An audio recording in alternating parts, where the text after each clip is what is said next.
Good afternoon everyone, I am Jan Dominic M. Langido and this time I will share to you the guidelines for the literature teacher in choosing books for children.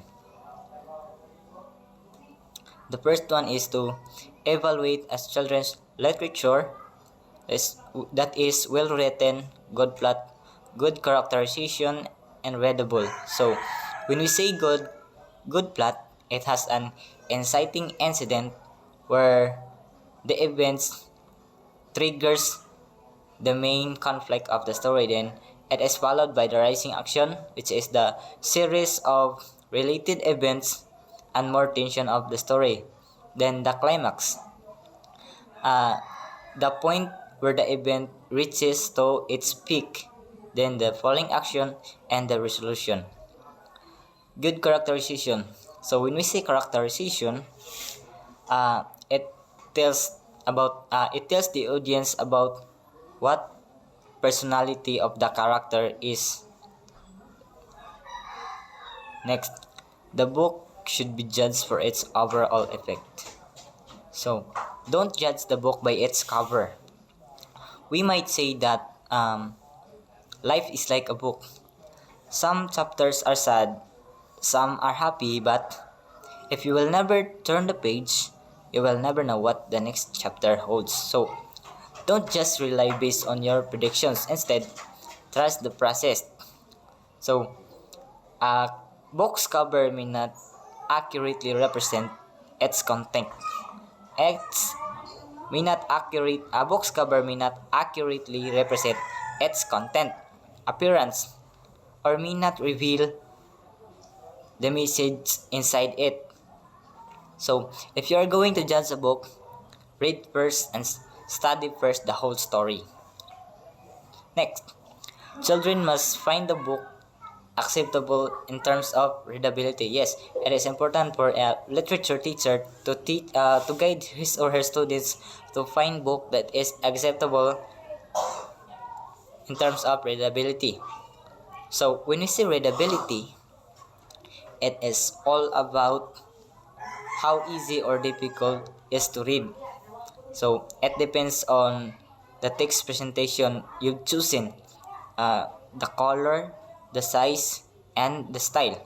So aiming for high readability allows your students to clearly understand and comprehend the concept, the message, thoughts and ideas of it. And also, it allows your students or readers to easily process information. Next, characters must not be stereotyped.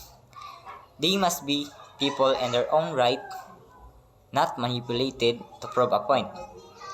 Next, readers should be lead to think of the characters as individuals rather than Jews, Negros, or Warais, Tagalogs, and etc. So, when we say stereotype, it is a false view or idea about someone or something.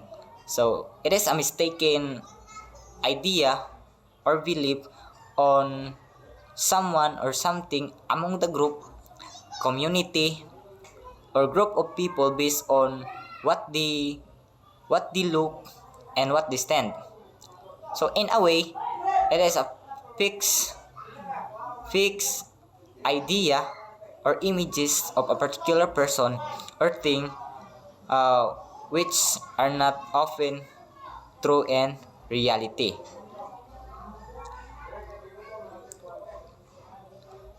Situations must be natural and be balanced sample of what might occur. So, as a teacher, you must consider the level of the students you are you are you must consider the level the what you must consider of what level of the students you are teaching.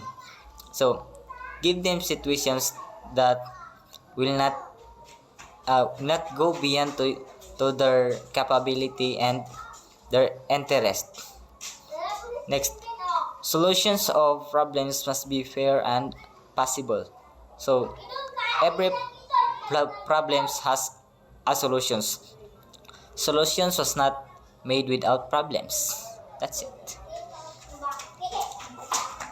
Next, books must contribute to understanding and must not highlight or aggravate a problem needlessly. A good book allows the reader to feel about it. Then it brings the reader or the listener to a compelling journey. So, children enjoys reading book that has morals and learnings about life important lessons such as how they handle rejection, how they deal with fears, and much more. And next, illustration must be acceptable and true both artistically and culturally. So, in reading a story, there are some text that is confusing. So, by the use of illustration, we can get more information or get another meaning of the text that is trying that is that the text illustration must be acceptable and true both artistically and culturally. So there are some point in the text that is confusing. So with the use of illustrations, you can get another information or meaning what is trying to convey on the text with a visual presentation of the illustration. Yes. Last, remember that one side can err just as much as the other. So, as a literature teacher, it is important to be careful of what you are teaching to your students. So, just like a machine, if one part does not function, the whole machine will not function properly. So, in order to teach your students, you must consider the level of their interest, their intellectual capability, and so on. So that's it. That's ends my part. Thanks. Do you have any questions? You may reach me in my email account, langidojendominic921@gmail.com, and my phone number 0936222570.